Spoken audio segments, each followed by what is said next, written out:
Hey friends, if you wish to check system power states available on your Windows computer, then please watch this video. I will guide you through the procedure.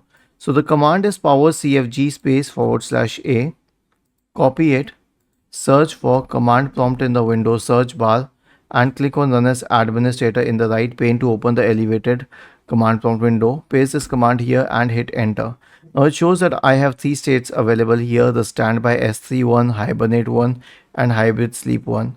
And for the rest, my firmware does not support it. And as for the fast startup one, it is disabled, which I did. So the system state 0 says that it is in a working state where your PC is awake, it is not a sleep state. S1 says that the CPU is stopped and the computer is in standby mode.